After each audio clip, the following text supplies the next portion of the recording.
God Network News, where we give you a new perspective on events happening in our world today. This is GNN.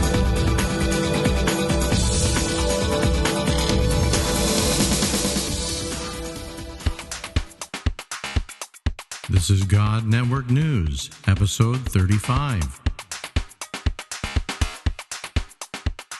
Welcome, GNN fans, to another episode of God Network News, the podcast that tells you what God's doing around the world. Not what CNN tells you, but what GNN tells you is going on in the world.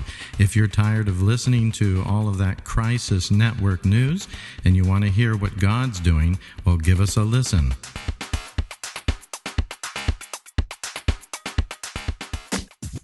This podcast is proudly listed at podcastpickle.com.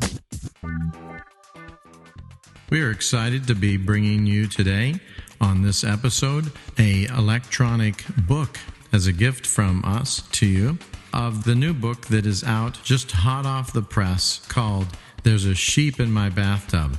And this is the book that has been written by Brian Hogan about his experiences as he participated in what God was doing amongst the Mongolian people of Outer Mongolia. He saw a people movement take place and participated in that and saw many churches and many Mongolians come to Christ. And as you know, the Khalkha Mongols of Outer Mongolia have been an unreached people group for many, many years.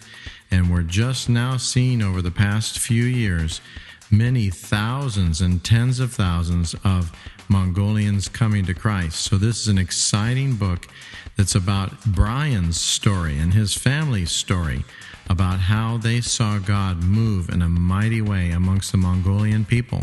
And if you want to get a hard copy of this new book, we'll be putting a hot link in the show notes where you'll get all the information you need to get your own copy. So here we go with There is a Sheep in My Bathtub.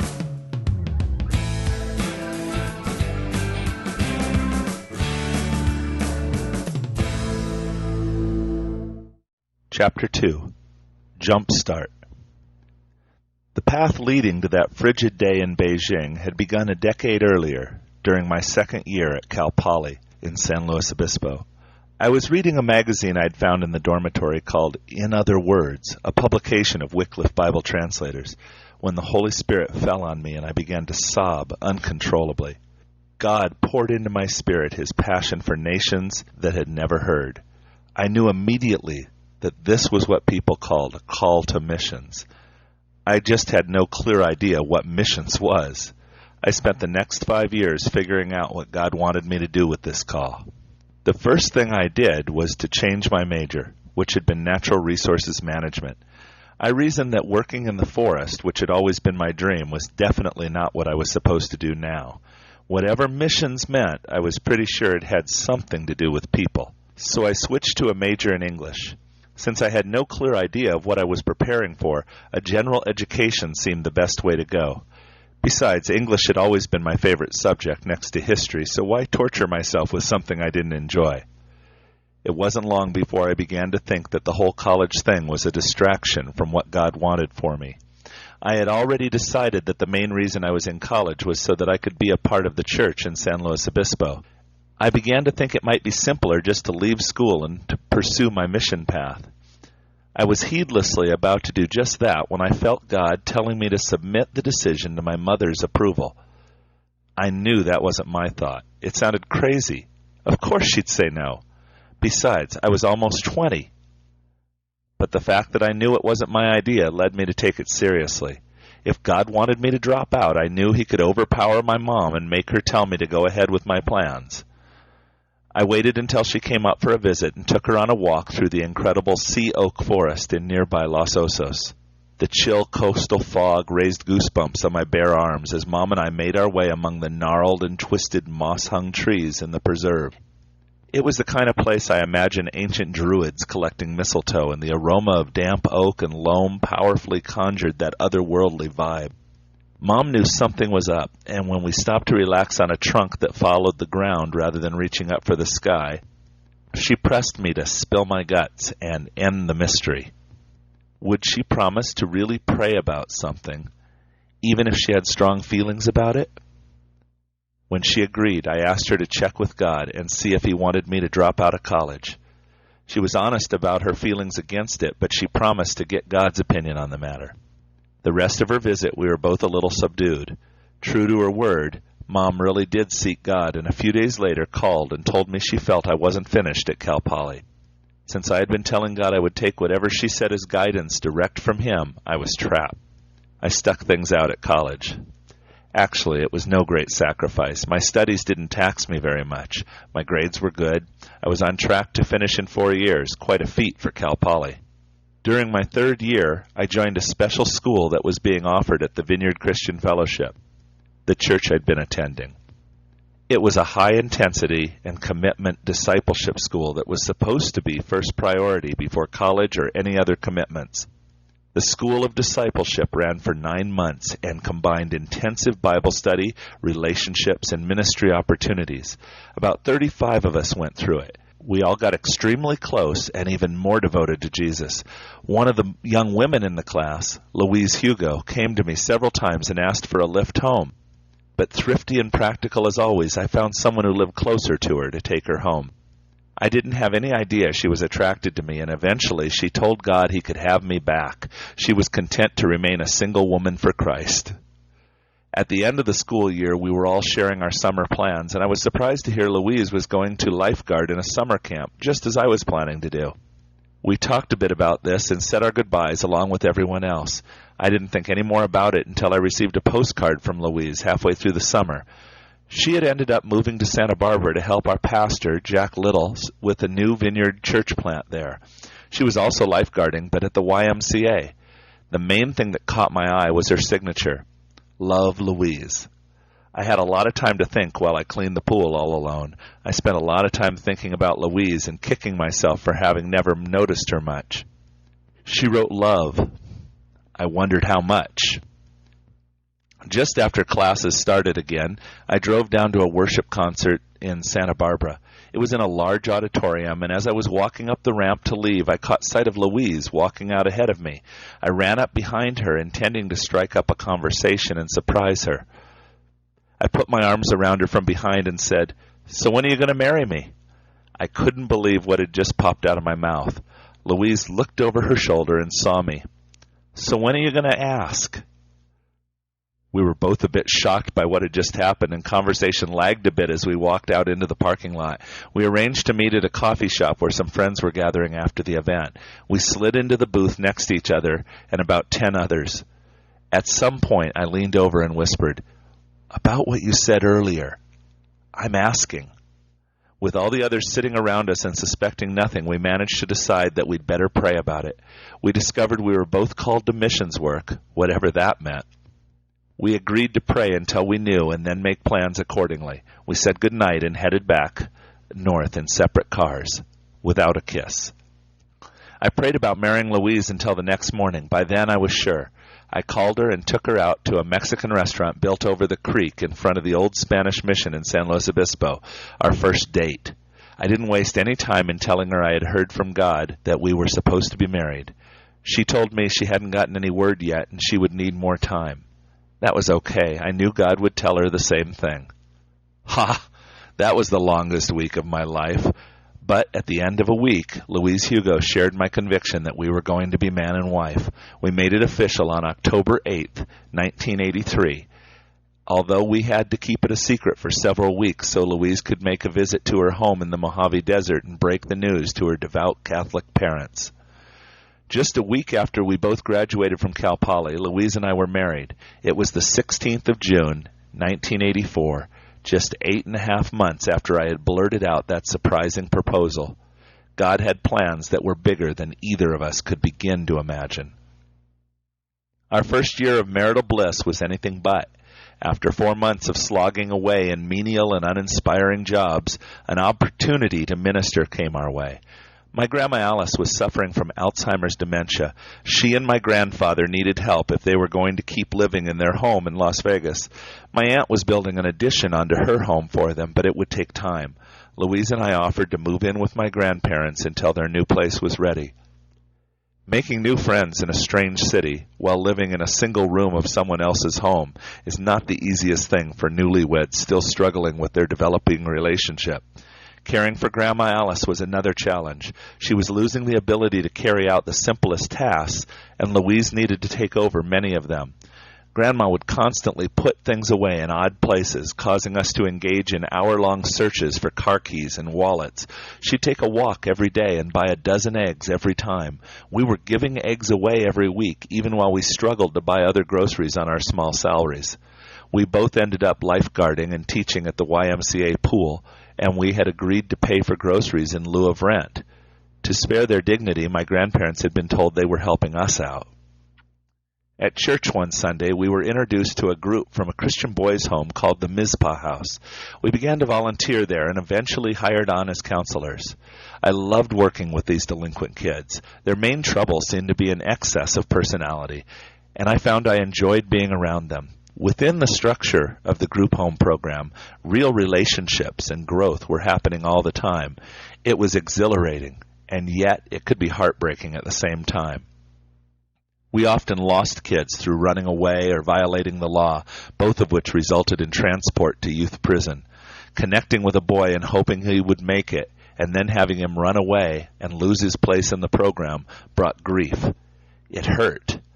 The staff used to wryly joke, "The ones you wish would run away never do." Eventually, although we loved the work, the emotional toll and the minimum wage were wearing us out. We had also discovered that we were expecting a baby. I took grad classes and secured a substitute teaching certificate. Eventually, I was substituting almost daily and going by Mizpah only to visit. I had learned I loved working with troubled kids, and I was gifted at it. We began thinking that maybe our calling was to urban youth ministry. Well before Louise and I had really figured out how to be a couple, we found ourselves a trio. Louise had been in labor as she walked me to work at a nearby elementary school a hot September day in 1985. At lunch, I was called into the principal's office with a note. He told me Louise was at the birthing center and asked me if I would mind finishing out the day in the class that I was teaching. I informed him I was leaving immediately and advised him to call sub services and ask for a sub for the sub. There was no way I was going to risk missing the birth of my first child. As it turned out, we had several hours together using the breathing exercises we had practiced. The midwife came into our room at the birthing center regularly to check on the progress of labor. About 4:30 p.m., Melody Grace entered the world. I used the phone in the room to call everyone we knew. By 7 that evening, the three of us were back in our suddenly much roomier lodgings. Just weeks before Melody joined us, Grandpa Jim and Grandma Alice had moved across town to my Aunt Dottie's, into their new semi-independent apartment. All of a sudden, for the first time in our year and a half of marriage, we had an entire house to ourselves. What bliss! Except now there wasn't much to keep us in Las Vegas. On an Easter visit back to San Luis Obispo, we were both shocked by how green everything was. We had become so used to the desert, we had forgotten how lovely growing things were. We both realized we didn't really like Las Vegas, and if we stayed there very long, we might become stuck there. Besides, air conditioning on our car went out about this time. We decided a summer in the blistering heat of Las Vegas with temperatures over 100 degrees Fahrenheit daily without air conditioning or many substituting gigs was not an option. Within a month, after 20 months in Las Vegas, we loaded up our meager belongings and hightailed it back to Los Osos. We didn't know it then, but this was to be our third of 23 moves in 23 years of marriage. Intent on pursuing what we thought God was calling us to do, I worked as a salesman while going back to school at Cal Poly as a counseling grad student. Eventually, I landed a job starting a new boys' home for a company contracted with the state. I was a manager, and I worked long hours getting the home set up, staffed, and licensed. A couple of months after we opened for business, the owner of the company wanted a job for his daughter and gave her mine. I was welcome to stay on his staff working for her, but the idea held no appeal for me. I had to find something else, and fast. I went to the Career Center on our old college campus to see what job listings they had there. Little did we know it, but this trip to Job Hunt at Cal Poly would finally open the door, and eventually our minds, to what God had been calling us to do all along.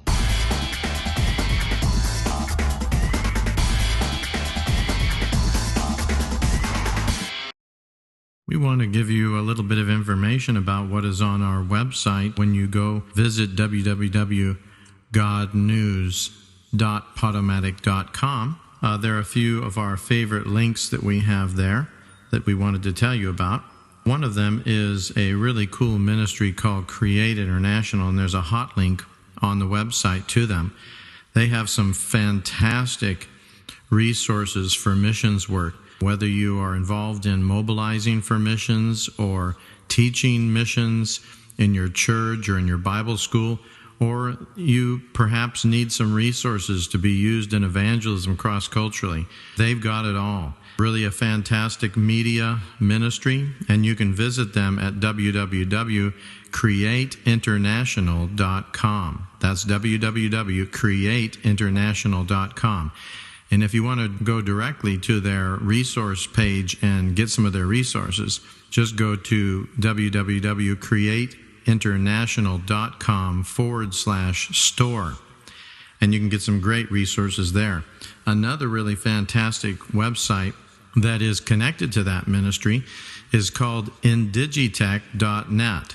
That's www.indigitech.net. If you look at the website, you'll see the hot link in the show notes under favorite links. But this is a fabulous website.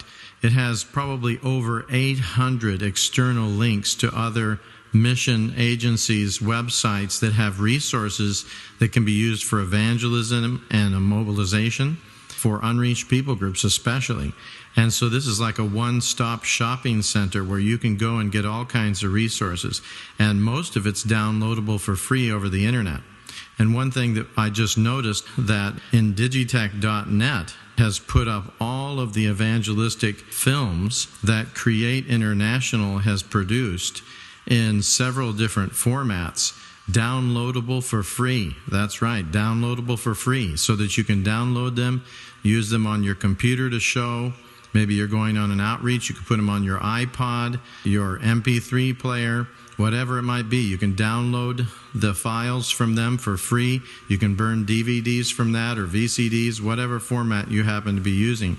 Maybe if you're going into China or some closed country, you might need to put them onto a disc, hide it inside of your music CDs or whatever, take it in, and then make a whole bunch of copies when you get in there. Or some people are actually putting them on their USB jump drive and taking that in just around their neck, and no worries, and just burning copies when they get in there and distributing them all over the place. So definitely go and check out those resources. I think you'll be very happy you did. Some other things that are on our website there. You can subscribe now through Zune if you have a Zune player.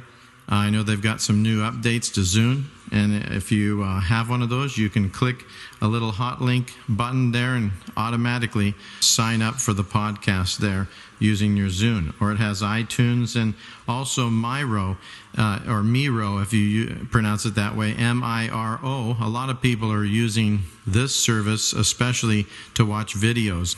It's a vidcast that we have as well as an audio cast. You can watch and listen to those over Miro. Actually, another thing that I wanted to mention too is that we also have another God Network News GNN podcast site, which is only for audio. In other words, there's no videos that we've put on are accessible over that feed.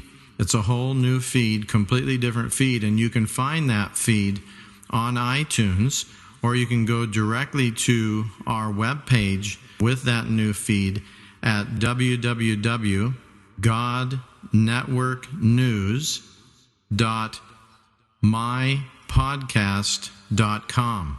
I'll give you that URL again. It's www.godnetworknews.mypodcast.com. And that, again, is just an audio-only feed and website that's there. But if you don't want to get the videos that are available through iTunes or through this particular feed, you just want an audio-only feed, then you can get that feed through that. So please do visit that website as well. I think you'll like that. Also, we do on the website have some free gifts for you. You can get media resources. There's a hot link for that for free to download. Also, if you're interested in blogging yourself or podcasting yourself, there's a really cool newsletter that you can sign up to that's free that tells you everything about podcasting and blogging you could ever want to know. And that's a great resource, and it also has a website with it. Also, you'll notice on our webpage, the God Network News webpage, that we have an Unreached People of the Day that changes each day and gives you a picture of the unreached peoples and the population, the language, religion, what percentage are evangelical and so forth. And you can click on that and get even more information.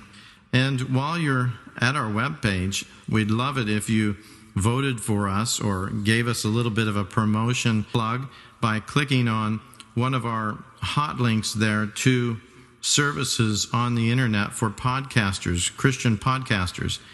And one is called Missionary 500. You can click on that and vote for us on Missionary 500. That brings us up the ladder, so to speak, and more people will see us, we'll get more traffic, more people will get a hold of our resources.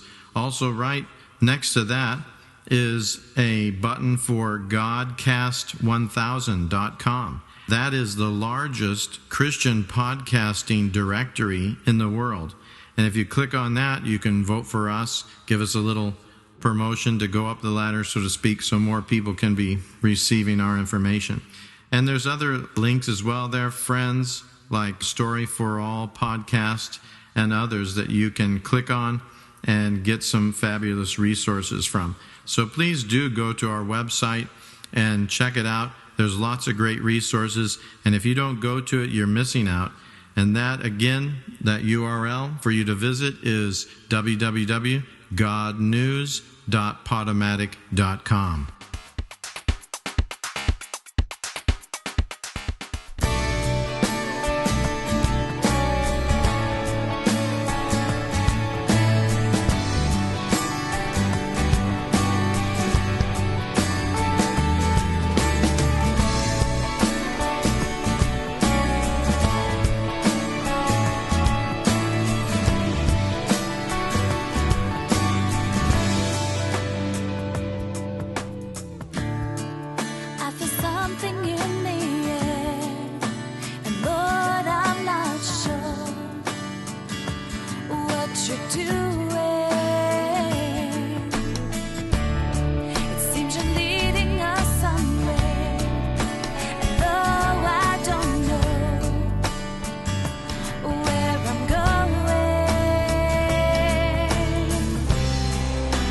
Reaching out to you, so take my hand.